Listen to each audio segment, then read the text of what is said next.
right. Good evening. Hopefully this works. Trying a new setup tonight. I got a little kind of fed up of StreamYard messing with my audio. So I've gone back to basics with OBS. And, it's not really new for me. It's just, a kind of a redux. So, good evening and welcome to Live with Ria here on the 17th of October, 2021. And nice to see you all this evening. So, if you're new to the channel, I talk about ham radio, I talk about other radio, I talk about communication, I talk about tech topics and stuff like that. And, generally a lot of pretty cool things. And my audio is kind of hot, I think. I'm trying to, let's see here. So like I said, this is kind of new. And I'll turn this down a little bit. Okay. All right. Hopefully this should not go red too much. And oh, here it is. I promise you guys I'll give you the tour, the grand tour one day. All the lighting and sound and, all that good stuff. Techie, nerdy stuff, right? This is water, by the way. So, anyway, if you are new to the channel, like I said, we talk about radio, we talk about tech, we talk about communications, we talk about prepping. I might kind of split off the energy stuff into another channel. I know I have a lot of links into the energy, storage and solar power community and such like that. So I'm actually going to split that off into a separate channel because there's a lot going on there and there's a lot I want to capture in there. Right. So, if you want to, help out the channel, you can like and subscribe, and I will be, I'm grateful to all my subscribers. We're growing at a rapid clip. I mean, I saw a video out there, on some other YouTube channels that says, this is the fastest growing YouTube channel, and they weren't talking about mine. I think he needs to come and look at this channel and see what's going on. All right. So tonight we're going to have a little topic, something I touched on in the stream with Kat, which I have on Thursdays. So the stream on Thursdays, I'm actually teaching her, right? We kind of agreed on that format where I'm going to be mentoring her, and hopefully I'll mentor you in the process if you want to learn too. And, we're kind of in that theme where we want to learn, right? And I have a lot I can teach. I have a lot to learn too, basically. So tonight we're going to talk about how we're going to use our various amateur bands. So you might be a ham, you might be an old ham, you might be a new ham, you might be a relapsed ham, you might be somebody thinking about going to the hobby. You might not be interested in ham radio at all. Maybe I'll make you interested. I'll do it gives you an offer you can't refuse. One of my favorite pizza hangouts with some of my colleagues was the Godfather's Pizza. That's pretty awesome. Okay, and unfortunately, I don't have the module where I'll put comments on the screen tonight, but I'll still give shout-outs to people and stuff like that. And nice to see Tank Radio in the house. All right, and nice to see Mel, KC2FKW, Todd, WH6DHF, Aloha, and Forget Your Life, and Ron Erlinsky, and 8WCR, T-Ray. Woo, we have a full house tonight. Okay, so let's smash that like button. All right, good for the algorithm. And, see how far we could go. Okay, so generally, as a radio amateur, you'll find that you have access to a lot of radio spectrum, right?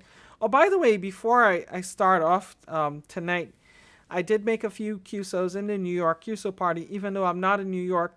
I tried CQing and it was a little problematic because I have a 2 call sign, right? My call sign is N2RJ. And I got a big pile up because people assume that I'm in New York. Well, I'm in New Jersey. I'm sorry. But, let's see what's going on. Yeah. Wow. Okay. So the first super chat from Silver Stacks Prepper. Thank you very much. You want to know something? You pop the super chats button on this channel. I might have something special for you. So anyway, Silver Stacks Prepper. Send me an email at ria@n2rj.com, probably contact info if you wish, and we'll see what we can do for you. All right. So anyway, let's see here. Okay. So yeah. So New York CUSA party. I made some contacts. I got in the air a little bit. I blew the dust off the antennas. I really haven't been doing as much radio as I should. I really should be doing more radio, but it's just time and stuff like that. Okay. So let's dive right into it. So as a radio amateur, you have access to a lot of spectrum. I mean, literally a lot of spectrum, but really not all that much, And the people who want to take our spectrum kind of like saying, well, we'll just take it from these hobbyists. The reality is a little different, though. We have a lot of different types of spectrum. Overall, we don't have as much as some other radio services. I'm going to show you here in here.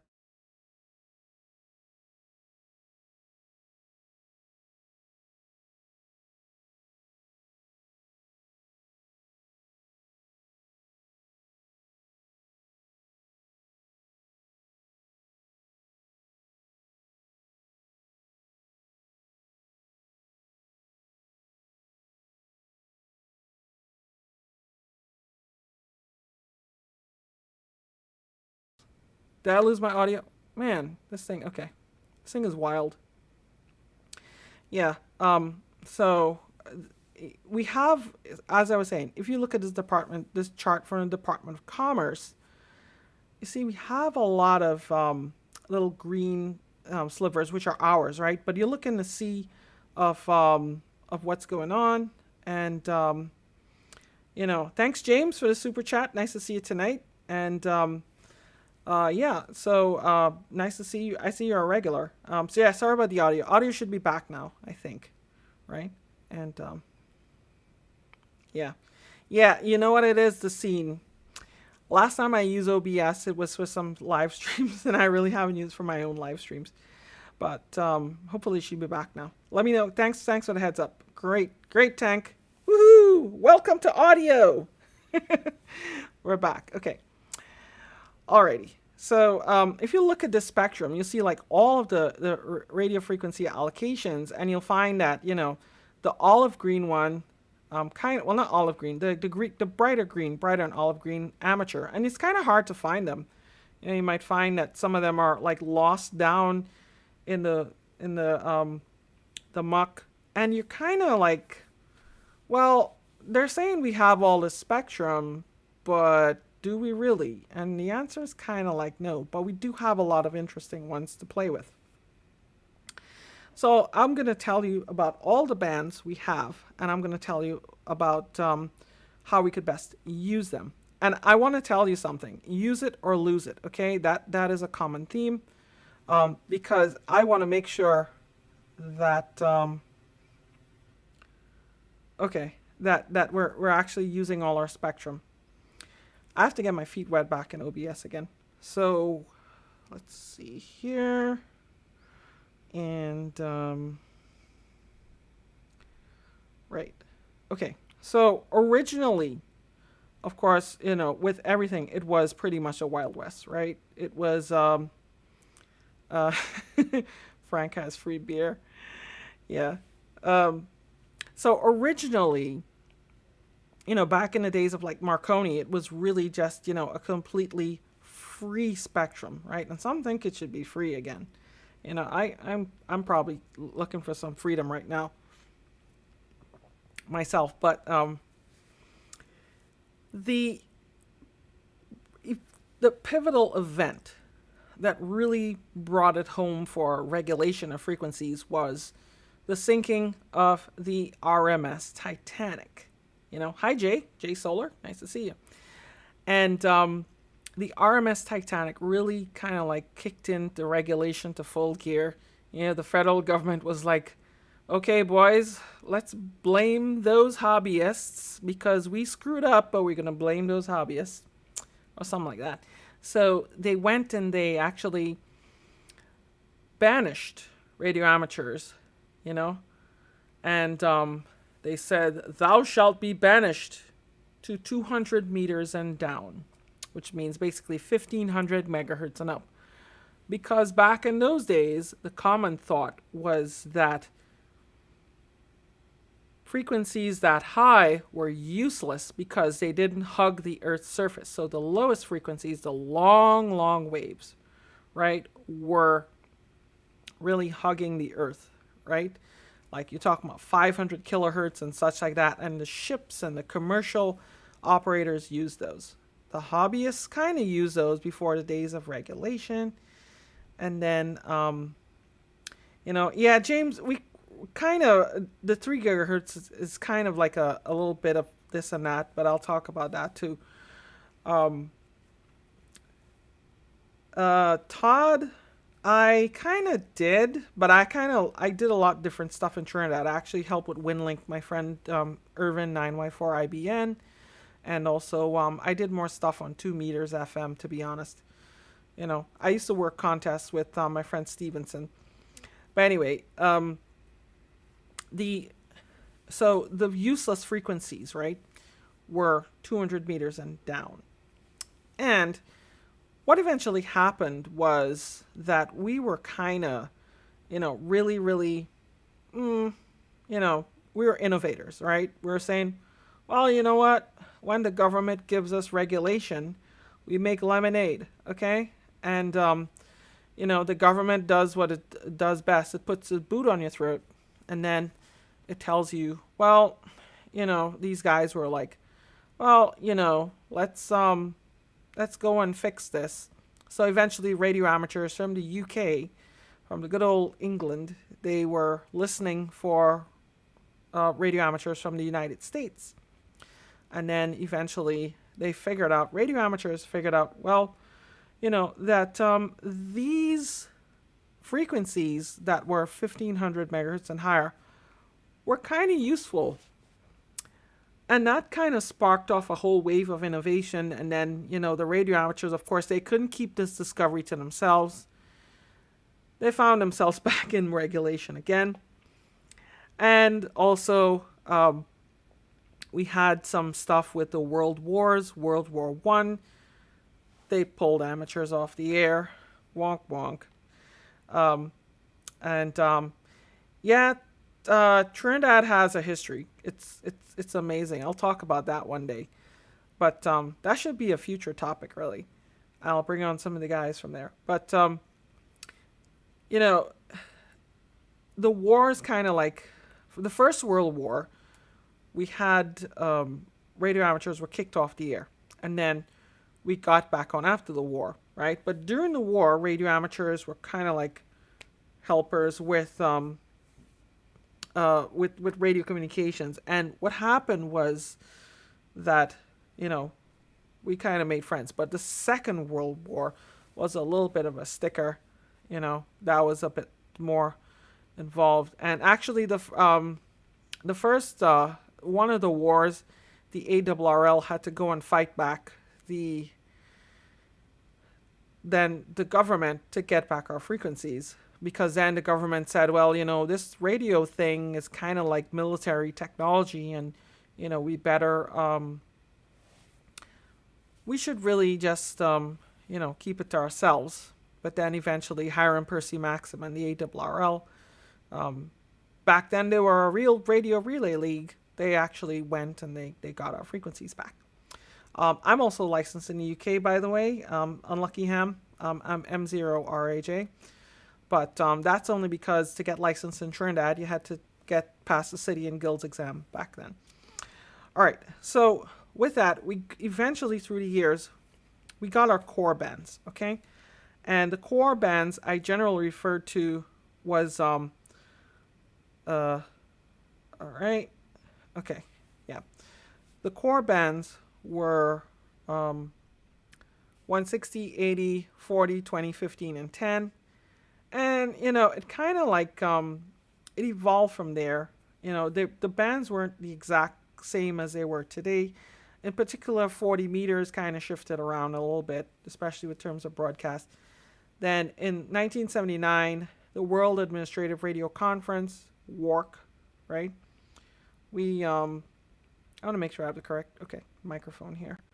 Yeah, the World Administrative Radio Conference in 1979, we got the work bands 30, 17, and 12 meters, which, by the way, are very nice bands to use, especially during contests because they're contest free. Okay, all right. Let's see. The ARRL is 100, and the ARRL was started in 1914, so the ARRL is 107 years old, I think. So yeah. But actually, there was a lot of unofficial ARRL before that. That may be another topic for another stream. But yeah, so, the work bands after 1979, we did have VHF and UHF, again, because, the higher frequencies were thought of as useless, so they gave us a bunch of frequencies that they probably regret giving us now. And, okay. So the point being that there are a number of bands you should be using, right? Especially as a new radio amateur. If you're not so new and you're new to HF, you're getting your general and such like that. So I think the most well-known amateur band, HF amateur band, is 20 meters, right? And it's used for daytime DX. And the real nice thing about 20 meters is that you could pretty much, during the day, it's extremely reliable to work DX all over the world. So from here in the East Coast of the United States, I can talk to, work makes it sound like work, it's a hobby. I can communicate with, it's a lot easier than saying, communicate with. I'm not sure who was first really. Was it the RSGB? It was probably the RSGB. Well, the ARRL was started in 1914. But the 20 meters is kind of like this band where, and if you talk to people who run DXpeditions, right, real serious, DXpeditions, they tend to have a station always on 20 meters, right? Because there's always propagation somewhere on 20 meters during the day. And they're trying to get, as many stations as a log. The other good thing about 20 meters is that 20 meters, you can have a decently sized antenna. So if you're not, if you're in a, not an HOA, but, if you're in a regular small lot, you can run a small vertical, right? You can run a flagpole and it'll perform well. You can make a dipole, you could make a G5RV. The G5RV are kind of a kind of an antenna that's supposed to work on 20, 80 meters and other bands. And 20 meters is pretty good. So then you have its companion, 40 meters, okay? So 40 meters has kind of like a dual personality. You can work on daytime local communications. There are a number of daytime nets that use 40 meters. They use, like, for example, the East Cars, Mid Cars, and the Cars nets and such like that. And it's also used for evening DX. Like, you find a lot of stations get on there in the evening and they could work DX. When I mean evening, I mean like early evening. And actually sometimes for some people who have good antennas, it could start early in the afternoon. Like I worked Europe. I spoke to Europe from East Coast United States. From here, from my house, at about a little after 1 o'clock Eastern time. I was making contacts with England and Germany and Italy. Well, Italy, and it's like, kind of like that. So 40 meters is a great band. And the nicest thing about 40 meters is there used to be a lot of cluttering of 40 meters with broadcast stations, okay? Because it's a piece of prime real estate for broadcast. Eventually, in 2009, they cleared all of those out from the amateur allocations, at least most of the amateur allocations. So here in the Americas, which is ITU Region 2, we have 40 meters from 7 to 7.3 megahertz, okay? In the rest of the world, in regions 1 and 3, which is like Europe, Asia, Africa, and such like that, they might have it only up to 7.2. So 7.0 to 7.2. Previously, the broadcast stations were between 7.1 all the way up. Okay, so they really only gave us 7 to 7.1. That was kind of an untenable situation because how do you talk to some people? Here in the United States, we have these weird regulations where our bands are segmented by mode. And what the result of that is that we don't have phone privileges where other countries have phone privileges, but they don't have any privileges in the allocations that we have. Eventually, in 2009, like I said, the broadcast stations were cleared out of 7.1 to 7.2, and that was fantastic, okay? That was pretty darn good. What that helped us to do is it helped us to kind of bridge that gap, right? So now you could easily get on 40 meters. You could call CQ. You could talk with people in Europe. You could talk with people in other countries. And boy, it was great. When that happened, it was fantastic. You know, I was completely discouraged from working DX on 40 meters before that. Because prior to that, you actually had to have some kind of trick that you did called split operation, right? Where you listen on one frequency and then you transmit on the other. So what would happen is that a lot of people would listen on the lower portion that where the Europeans can transmit, and then they would transmit up in our exclusive allocation like 7.1 to 7.2. And that would work sometimes because you know what? You still have the broadcast stations there, and a lot of broadcast stations were in Europe. Okay, they weren't in the Americas because the Americas didn't have them, but they were still in Europe.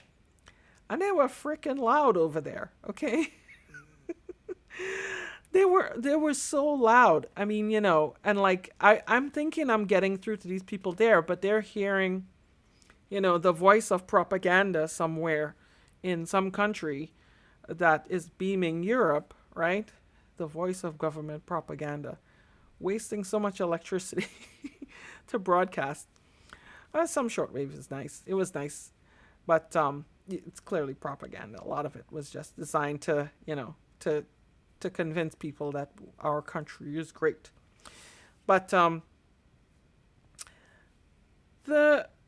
you know, when that opened up, that was pretty nice. And you know, a lot of people still, unfortunately, in some parts of the world, they still transmit there, and you have like rogue stations transmitting there. Sometimes you might have where, for example, some shortwave stations might just ignore the rules completely.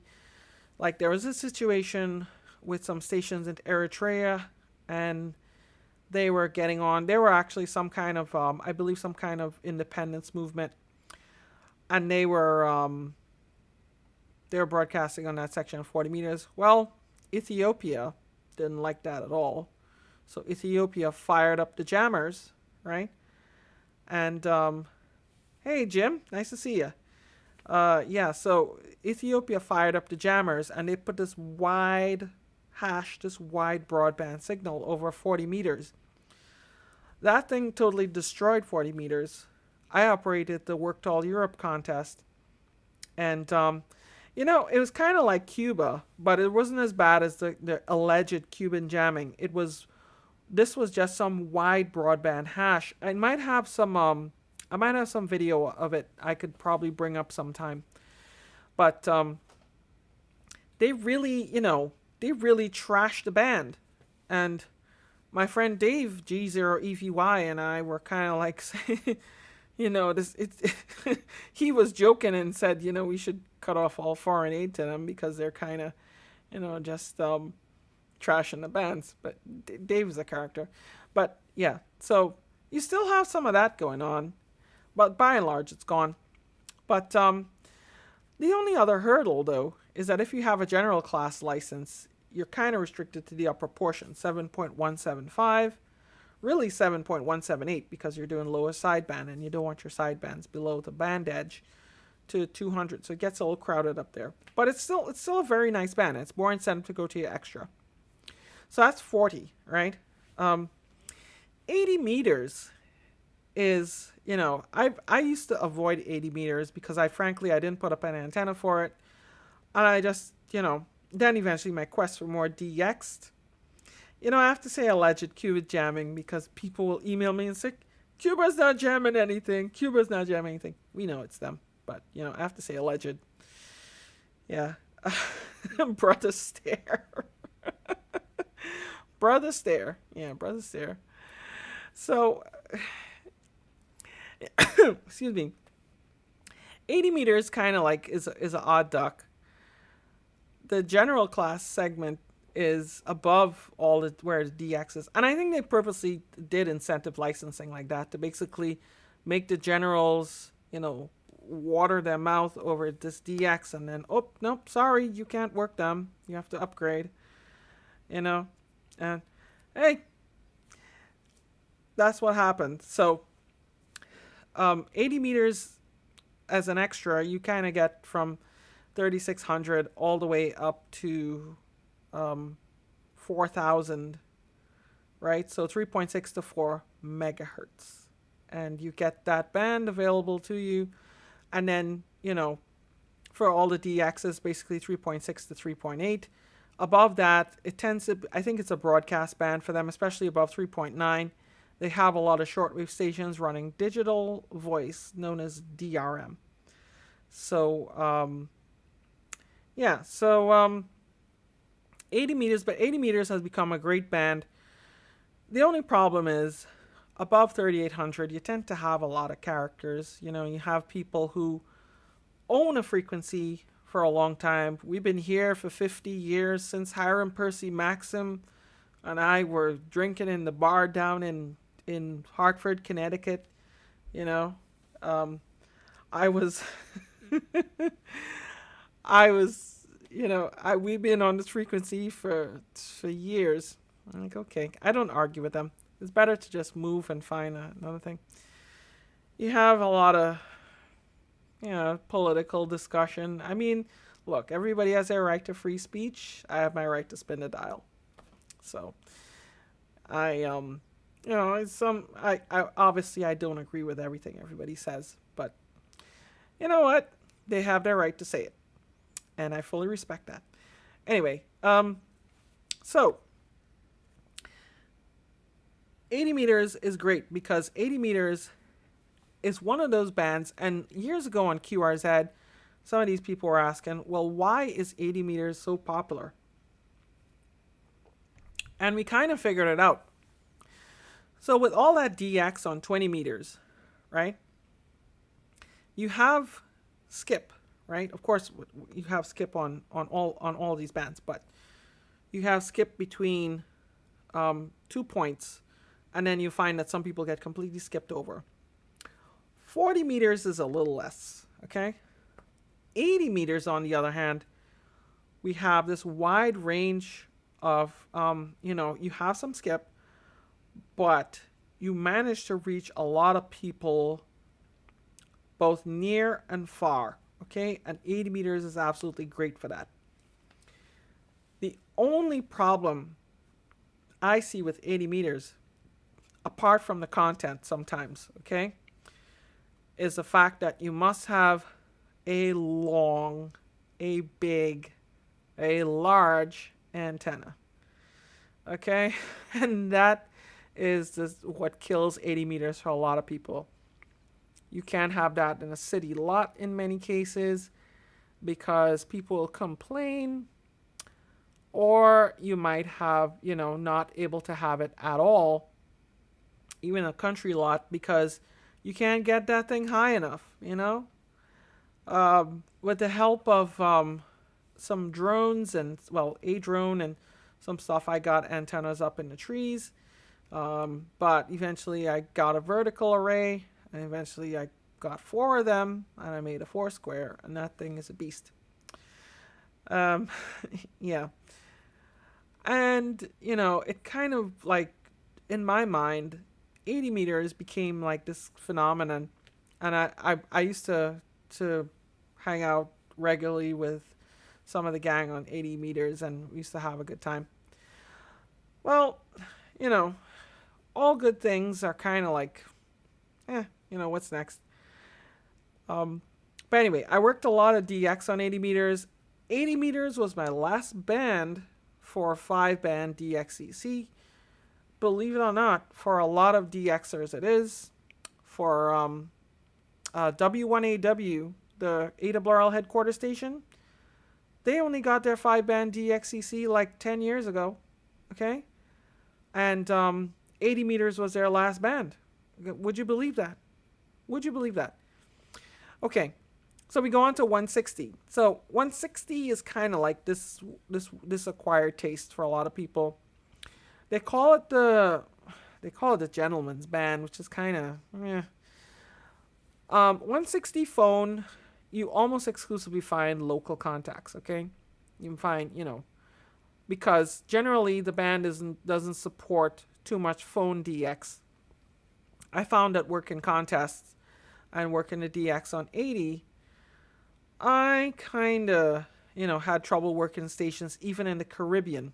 Although I did work some stations low power in the Caribbean and Europe when I got a good antenna for 160. You think antennas for 80 are large, you're going to need a dipole. And I'll tell you straight off the bat, forget about a dipole for 160 unless your goal is to have exclusively local communications, because it'll be a cloud warmer. You're never going to get that thing high enough for it to be effective. You're much better off putting up an inverted L if your goal is to work DX. Okay? If your goal is to work DX, you must. Gentleman's Club. Yeah. Okay. That's a good analogy, Joseph. I love that. Top band. It's not top band anymore, by the way. But I like Morse code on 160, okay? I like my CW. I like getting on and working CW there. I like getting on sometimes digital too. CW is special on on 160. So I love it. I love it. And I worked DX. I have my DXEC on 160 with an inverted L I started off with. And then again, I got 4 inverted L's. Okay? Kind of bent 4 square.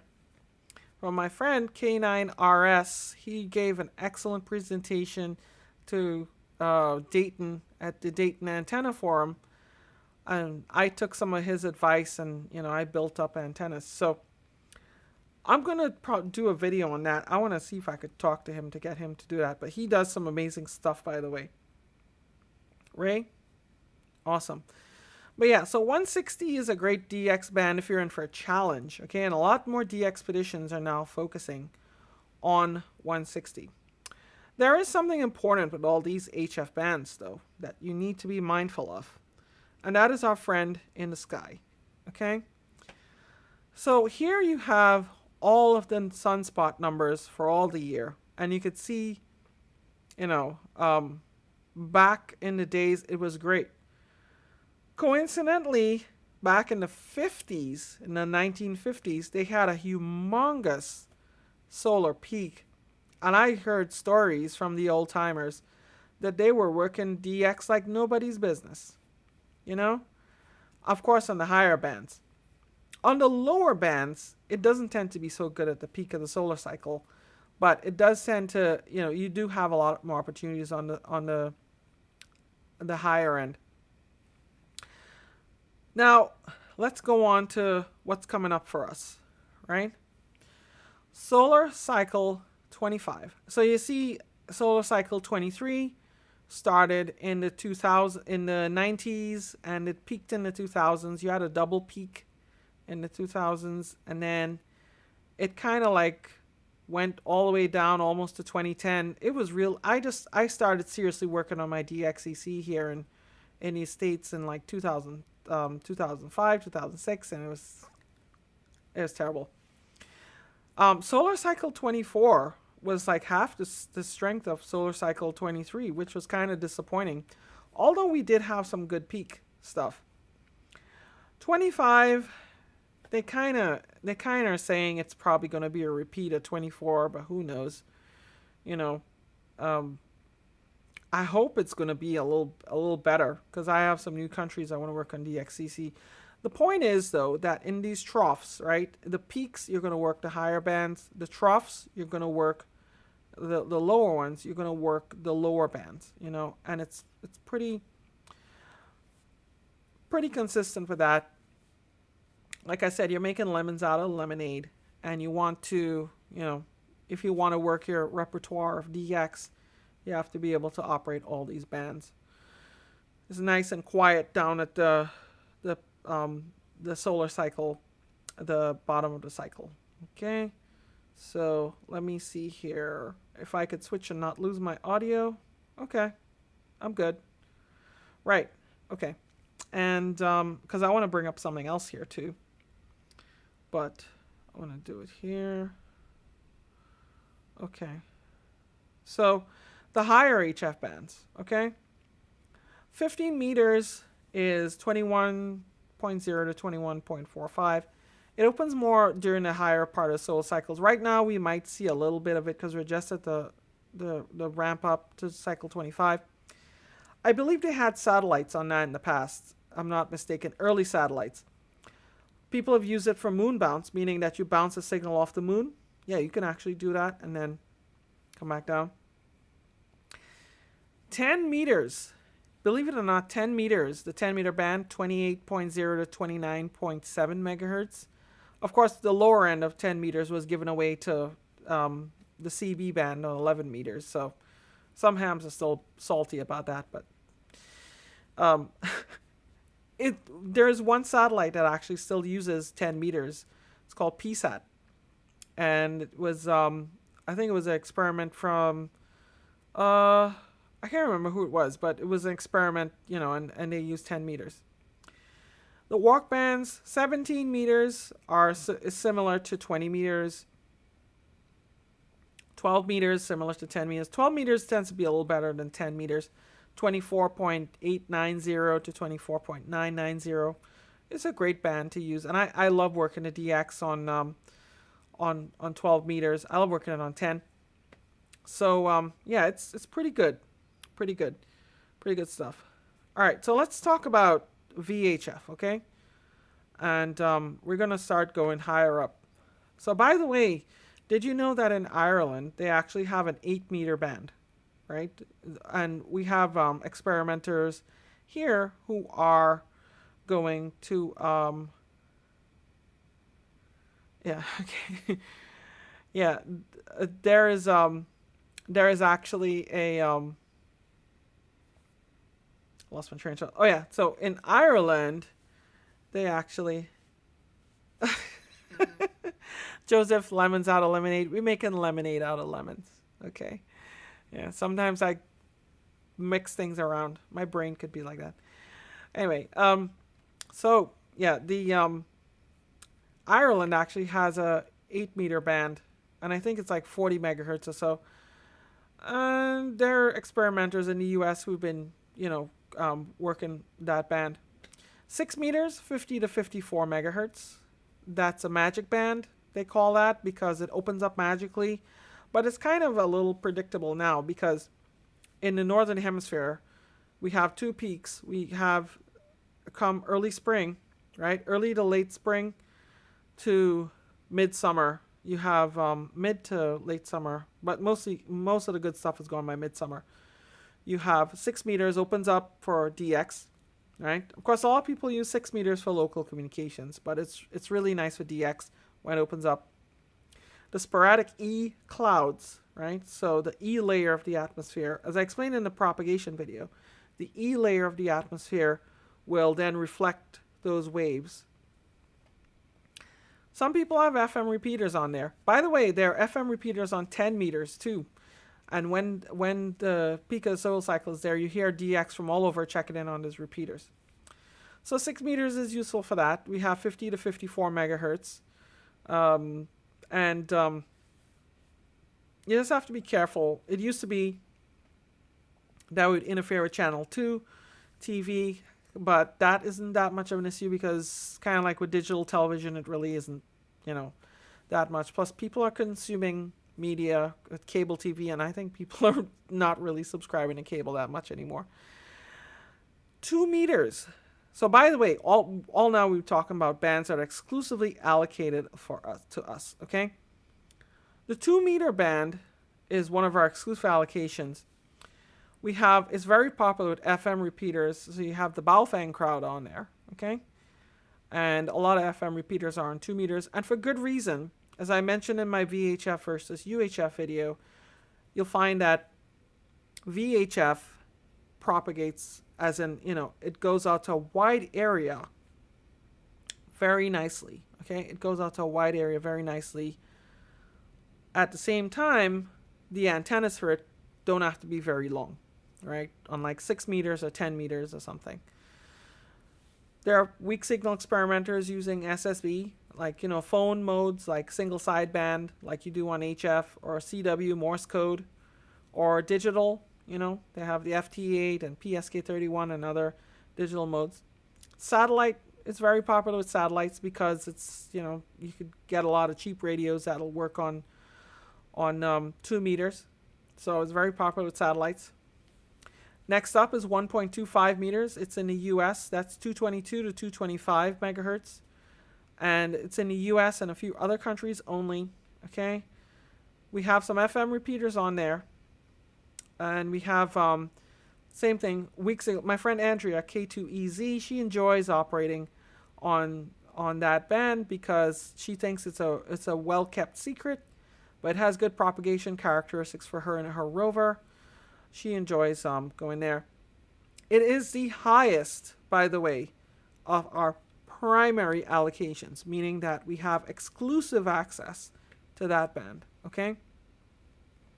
So right now we have a number of bands we have exclusive access to.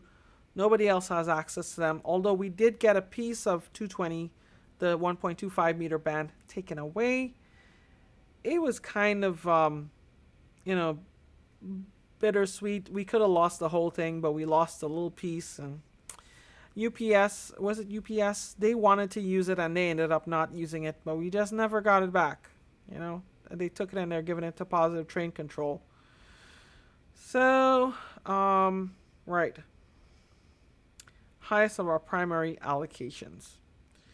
Now we're getting into nosebleed territory. Well, not quite nosebleed, right?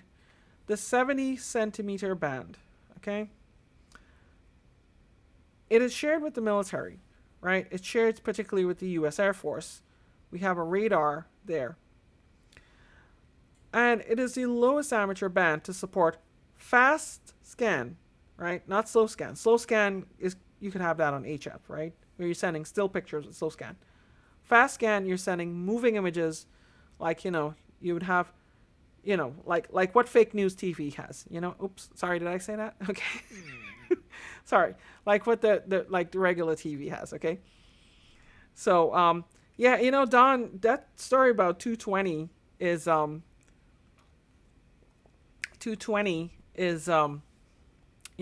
they took it and then they hadn't used it, and the FCC said, well, we're not giving it back. We're just going to give it to something else, and they're using it for Positive Train Control.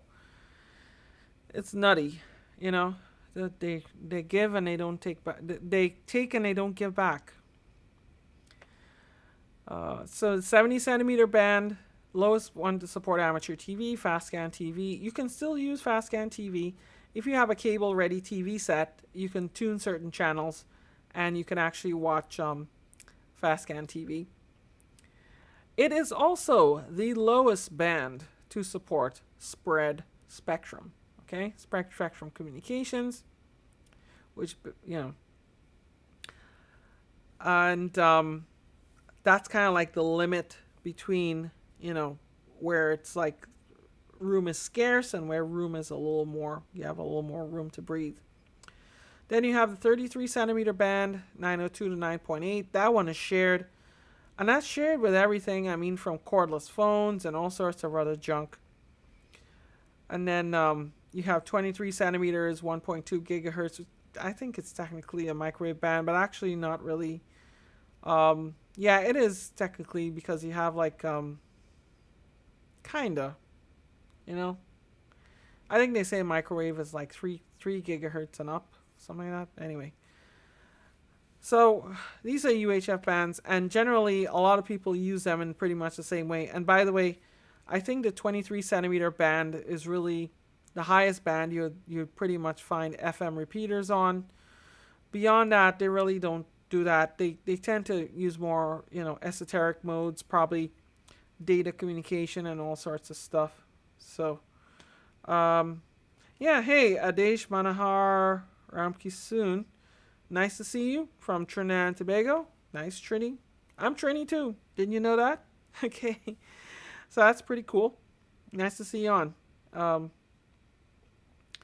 Yeah, so, yeah. We wish, we could have Robbie, I wish we had a stationary satellite, but that has some politics involved in it. But, who knows? Who knows? We might eventually get one. And, let's see. Yeah, okay. Right. So, these are our UHF bands. And beyond that, you basically have the, they're so small. I should switch back anyway. That was just for my notes. Beyond that, you have 2.3 to 2.31 gigahertz, and basically the 2 gigahertz. You have 3300 to 3500 megahertz, kind of 5, and then you have 5 gigahertz. You have 10 gigahertz. You have 24 gigahertz. You have 47 gigahertz, and 76 to 81 gigahertz, and then 122 to 123 gigahertz, and then 134 to 141. I'm calling these off in rapid succession because they kind of blend together in terms of how you use them. You have 241 to 250 gigahertz, and then now you have all above 275 gigahertz because really the FCC and the NTIA, they don't really allocate anything above that, right? So the story with 3.3 to 3.5, there is some there's hi Davis, how are you doing? There is some congressional action that is threatening our use of the remaining portion of the 3 gigahertz band. I think we're trying to preserve it on a secondary basis, but we'll see. I mean, we had there's just so much desire and hunger for spectrum for 5G, and let's see. Yeah, spread spectrum. Yeah, kind of. Yeah. I was Adesh, I was on the interview with Robbie. Yeah, 9Z4RG. Yeah, that's pretty cool. Yeah, so it's like there's just so much desire for spectrum, and that mid-band spectrum is kind of desired by a lot of people, and it's actually allocated not to the amateur service in some other countries. So it's a battle. I think we want to have it where we're still allowed secondary use on a non-interference basis, but we're going to have to see. I think the FCC is probably going to say that how Congress made them do it like they've done before. So, yeah, well, I think the higher portion of 3.5 gigahertz band is pretty much gone because that's like 3.45 to 3.5 gigahertz, 3.45 to 3.5, something like that. That one is gone because they really just they don't want to. The FCC doesn't want to give us to give us back that piece of spectrum. It's kind of depressing because there's so much that could be done. There's so much actually being done on that spectrum, including wildfire cameras out west, and Alan. It's funny. I'll give you a tale about vehicle warranty in a little bit, but so we're kind of losing ground. I think there will be more spectrum loss up in that frequency in the microwave bands, just because there's just so much thirst for spectrum for 5G and other services. So, I mean, we just have to keep, there are two things we need to do. One, we need to remain vigilant and actually react to the threats and be proactive about the threats. And two is we just need to use the spectrum. There are a lot of people who actually, they don't even know we have those bands. and there are a lot of people who use them, right? But they're like for different things. But the thing is, they don't have the mass use that you have of the lower bands. So it's kind of like we really need to to find new ways, and a lot of that has to do with STEM education and stuff like that too. So I did leave out a few, and there are some bands you should be using. So let's go back down to HF. Let's see. Um, yeah, okay. Uh, yeah, we use the 5.8 gigahertz bands for links, but there's just so much. Why can't all the countries get together and agree on HF frequencies? Because some of the regions, they want to use that prime real estate for broadcast and military and other uses. So they don't want to give it up. So HF bands you should be using, right? So like I said, 17 meters, a little bit like 20, but less crowded. 30 meters, okay? 30 meters is a great band, and it's a greatly underrated band, okay? A lot of people don't think about 30 meters, but it's CW and digital only, okay? So you can get on FT8, you can get on PSK31, you can get on RTTY, you can get on JS8 call, you could get on WinLink, a number of different modes, okay? Or you can get on Morse code, and you can operate on that band. It has really, really nice propagation, okay? It's open a little longer than 20 meters, and it's open surprisingly to some places. Like sometimes 10 in the morning here on the East Coast, and 11 in the morning, I could work India, okay? And I could work Asia on 30 meters easily. Sometimes I work Indonesia from here, and Indonesia is hard from here because it's in Asia. You don't need big antennas for it, right? Like 40 meters, for example, a dipole would be like 70 feet across. You don't need a big antenna. You're only allowed 200 watts, but with Morse code and digital, that doesn't matter because that's all you need, really. You don't need a big amplifier to use those modes. It's discouraged in a lot of circles. So it's a great band. If you could wire up your sound card to your computer and, give it a go. 60 meters is another good band to use, and that one has voice modes. It's channelized. They are working on a worldwide allocation for it, and that's good news. We're actually getting some spectrum back. So it has some really nice propagation characteristics. When I was a kid as a shortwave listener, I used to actually listen to shortwave stations on the BBC World Service was on 5975. They had a relay station out of Antigua, and it was really nice to hear them. They were very consistent. Yeah, verticals are nice on 30, by the way, Don.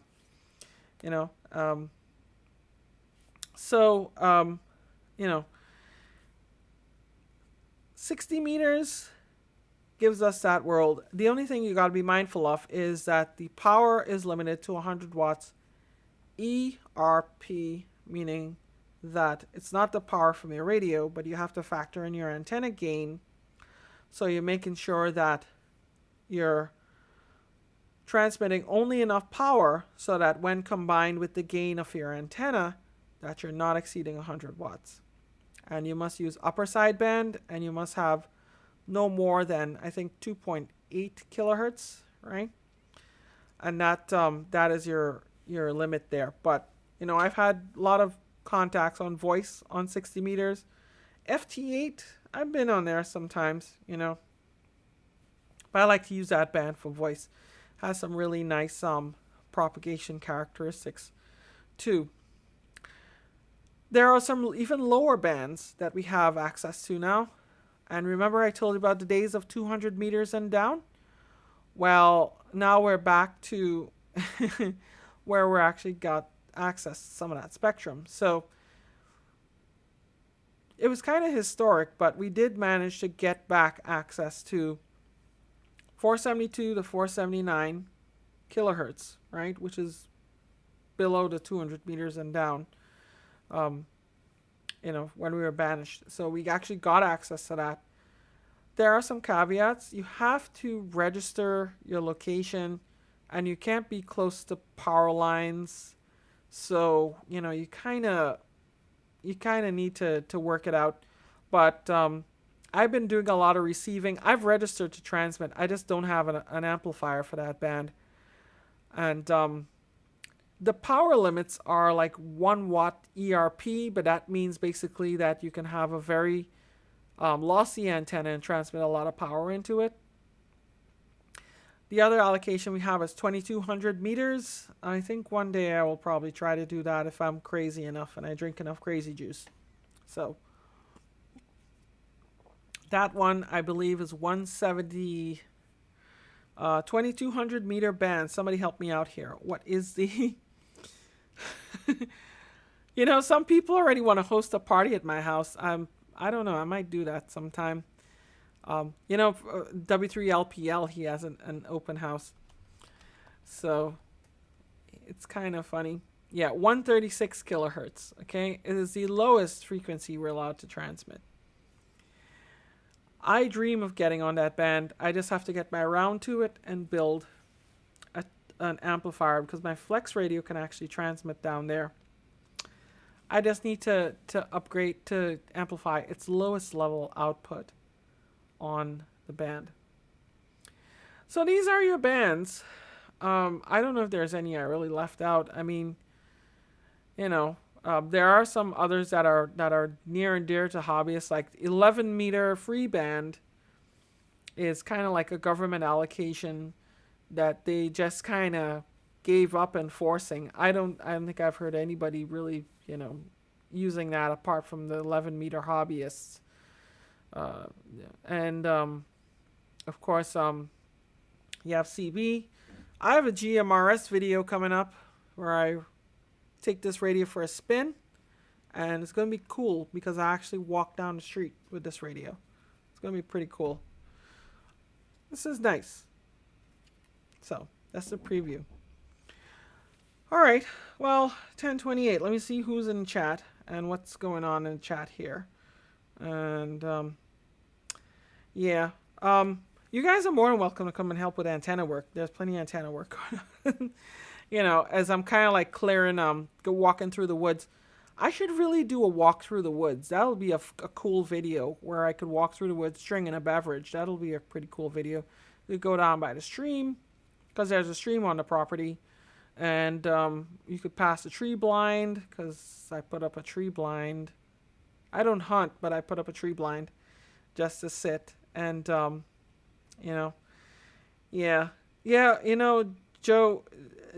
Joseph Neves, N2TEE, cellular auction prices, yeah. Yeah, there's a lot of spectrum hoarding. And really, I think the public needs to hold some people accountable. I don't know how they're going to do that. So, Dawn N5SKT, I do not have a 50 watt GMRS radio. I only have these little handy radios. Don't tell my wife is here, okay? I wouldn't tell. VLFs. Let's see here. There is an ERP limit. Yeah, the ERP limit is 1 watt, I think.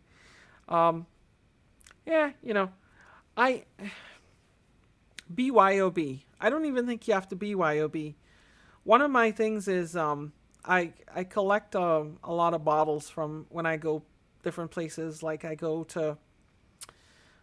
visited some countries, and I always try to get at least one bottle of their, how should I put it, their drink, okay? Like Korea, I got some soju.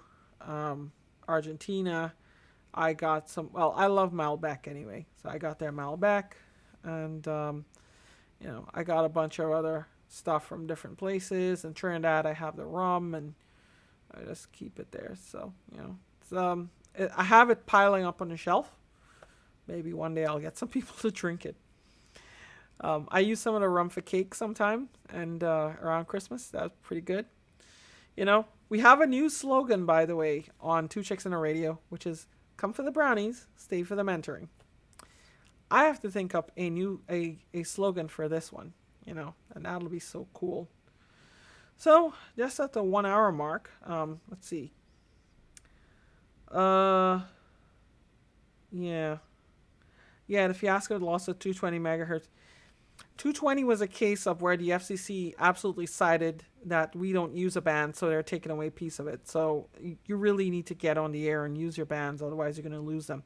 An example of where we saved a band was where France was trying to take away 2 meters, and they failed because the IARU said that, look, you're never going to be able to take away 2 meters because nobody's going to be, there are just so many hams that use it.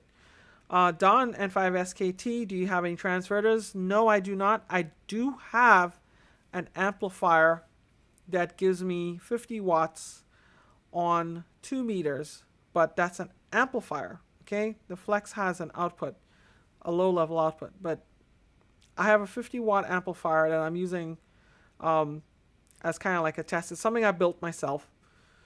I do have a 1500 watt LD MOS deck I'm testing, but I'm not comfortable to really let that one loose yet. And I want to do moon bounce with that. Yeah, so let's see here. Work for IGT and introduce the video poker. Oh, that's cool. It's cool. Yeah, how was Pacificon? I heard Pacificon was great. Kristen was there. Ham Radio Dude was there. Chuck KK6USI was there. It was pretty cool. So I haven't been to an amateur radio conference in a while, or a good one. I want to go to one.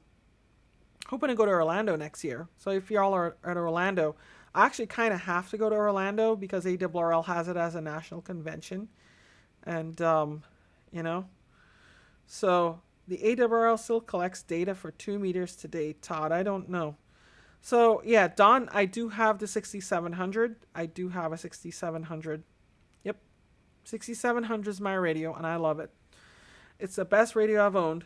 I'm not advertising for them, by the way, but I'm telling you, it's the best radio I own. It's more my style, okay? It's how I envision a radio to be, right? Where you see, I'm kind of from the future, okay? So I envision a world where my radio and computer are one, and there are hams who cringe at that, okay? There are hams who tell me that how they ain't had none of that computerized stuff, okay? And when they go in their radio room, they want to be in front of a radio. They don't want to be in front of a computer. I'm completely different. I am very happy with bringing up my my smartphone and then opening up Smart SDR, and then let's see here, and then I bring it up here, and I have my Flex on here. See, that's my Flex. It's on 20 right now, and 80 meters. Let's see here. Yeah. See, I love it. I love it. What radio do I use for portable?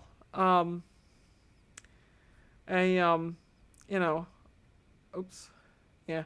So by the way, some of these comments are getting hidden by the filters. I didn't do that. It's just YouTube, and I kind of have to press it, and some of them might scroll by, and I wouldn't do it. But what do I use for portable? HF. I have an ICOM 705, and I have an ICOM 7000, and I have, but my ICOM 705 is my new toy.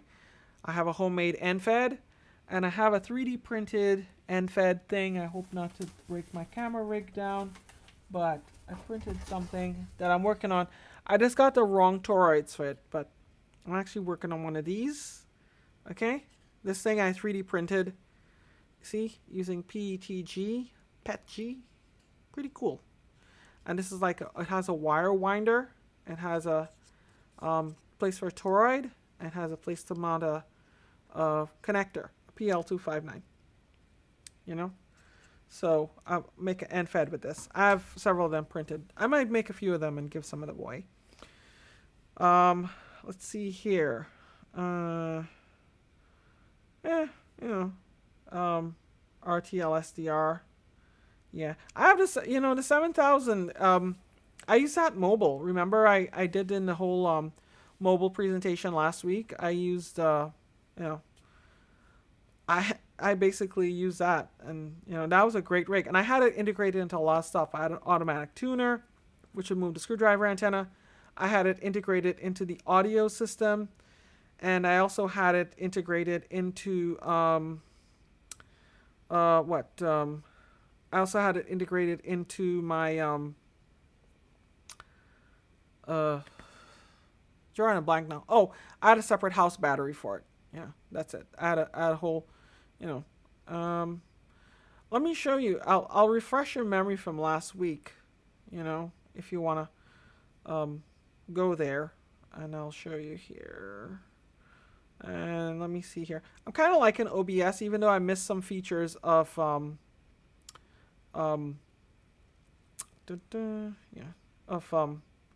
of StreamYard, but you know, I'm kind of liking the fact that hopefully my audio is good. Yeah, so I had that. You know, I had the 7000 in there, and the 7000 7K was pretty good. You know, and what else did I have? From last week. So I had that little battery box from last week. And here you can see at the bottom that little silver box is the W4RRY battery booster. And that was in the trunk of my Honda Accord. That's actually strapped down. I actually drove to West Marine in Long Island to pick up that battery box. This was the days before Amazon really began selling everything. You kind of had to drive around to buy things. And yeah, this is what I did. I had that. I put the wires in. I didn't use any Anderson power poles, okay? Because that was really the days before Anderson power poles really took off for amateur radio. And, you know, yeah, so that was my setup. Oh, MRD, okay, is in there. Who else? Yeah, and this was my setup, you know? Pretty slick, right? You know, I have my display on there, and I had a separate rig down there, and you know, on the left there, you can see an ARRL sticker. The New Jersey Motor Vehicles made me take it out because they told me if I didn't take it out, I'd fail inspection. Yeah, okay. Talk about dumb laws. They said some obstruction. Now in New Jersey, it's the Wild West. You've seen cars with fully tinted windshields and everything. You know, so it's like, I might put up another sticker again. Who knows? I put one in the back though. I have an RSGB sticker in my car. So, let's see. My audio is great. Thank you for the report. What SDR software on Mac OS? Yeah. So, I think there's HD SDR for Mac OS. I'm not sure. I'm not really sure. Yeah, there is one on OS 10 if you want to do that. For the Flex Radio, which is not really a SDR software, it's a client for the Flex Radio. I use Smart SDR for Mac, and I also use Smart SDR. I use XSDR 6000. You know, I'm afraid to open it because it'll probably grind my system to a halt running with OBS, but although it does have hardware acceleration. What do you say? What should I go for it? I probably should. Hope it don't crash anything. XSDR, Smart Link. You know, I'm gonna see. Oh, it crashed. Yeah, that's the only problem with Smart SDR. Not Smart SDR. With XSDR 6000, it tends to crash sometimes. And Smart Link. Here, I should do a whole video on my SDR setup here. My home station.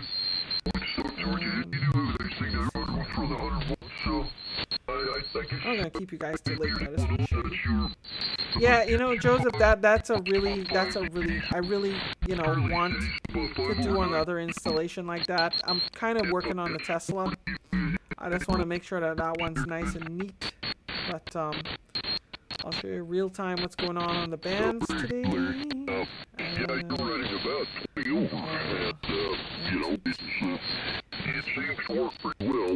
Like I say, I built it for a friend of mine, and then he decided he didn't really want it, so I stuck it in the box and threw that there yesterday, and it seems just to like work the good pretty old well over. days when I used to play my radio, you know. But, yeah. So, yeah, I cut the desktop audio. I could kind of just lower it down so that you hear it in the background. But it's kind of, you know, you see? Smart SDR for macOS. Pretty cool stuff.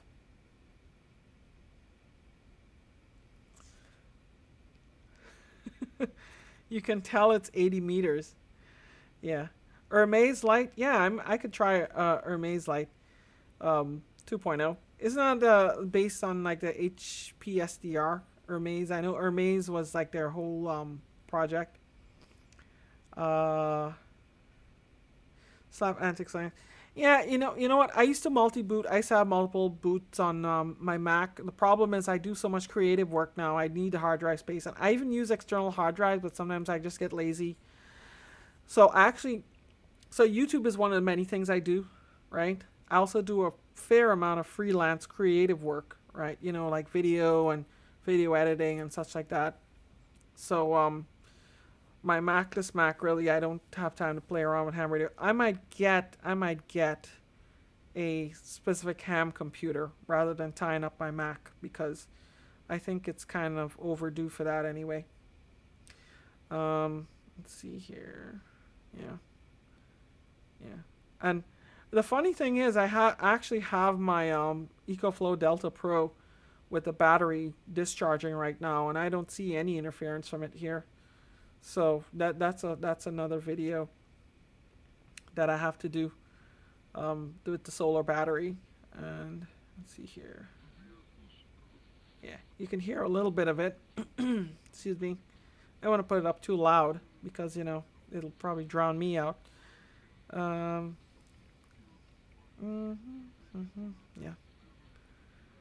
I actually use loopback with it. On Mac, it's kind of funky. You have to use the whole loopback drivers and such like that. And then I can't even tell what they're saying, to be honest. See? The only thing I don't like about this Smart SDR for macOS is that to actually tune with the gestures, it doesn't really smoothly tune with gestures. I should ask Marcus if he, you know, what he's going to do, but I don't know if he's still mad at me. That's a story for another time. So, yeah, I'm going to shut that off. And you see, it's kind of interesting how it connects. You just click connect. And then you see starting Smart Link. Connect. Connecting to radio. See, I'm not at home right now, by the way. So it's kind of like, you know, I'm doing this remote. Which is why you see that. You could tell when I'm at home because I usually have my radio in the background to me. Here it's kind of like, you know, this little birdie here might be the battery or something. So, yeah. Well, that's a little tour of my Flex radio. And I think it's time for... Yeah, you know, they have a little bit of RFI glade. It's a little bit, but the good news is that it's in the cables and you can suppress it. So, you know, anybody have any experience a Ryzen system? Yeah, you know, I'm thinking of something portable that I could stuff in my Icon backpack, right? Because I got the backpack and I got the 705. I was looking at the one that Josh was showing on his channel on Ham Radio Crash Course to see whether that would work out. So that would be nice. I want something that I could, you know, definitely do. Or I might get an Android tablet. You know, I've been looking for a new Android tablet for my drone operations. Like these drone guys, they use the Rtl Tech tablet, which is supposed to be ruggedized, right? And it's supposed to be really bright in the sun. So if I get a Rtl Tech, I'll see if I can use that for amateur radio too. You know, bring up all 8 slices. Yee. let's see how that will work. Okay. Challenge accepted, but you know what? That's probably going to grind my system to a halt. Let's see here. Okay. How do I do this? Let's see.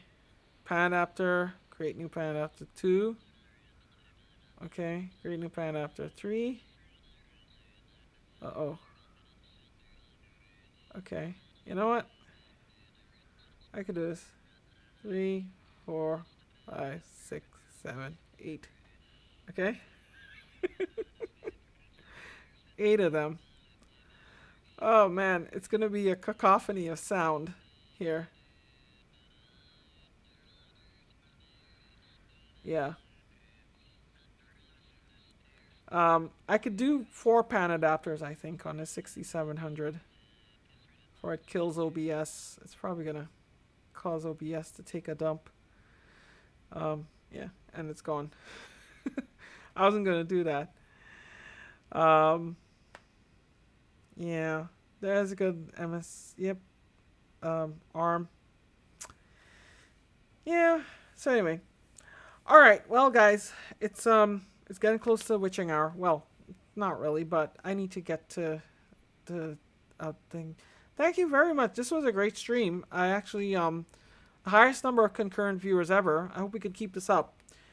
Remember to join us on Two Chicks in a Radio on Thursday. Will be on my channel, and then of course next week live at Rhea. I'm going to have some more videos this week. I have a backlog of these GMRS radios to review, so I have like three sets of them. I'm going to be showing you guys, and I'm going to have the kids help me out too. So, watch out for that if you're looking in the market for a GMRS radio. I have a few from Rtl, and I have some others too. That'll be interesting. If you found this content interesting, if you found it useful, please give us a like. And if you're new here and you want to see more of this, subscribe, hit that notification bell, and I'll see you in the next one. This is N2RJ.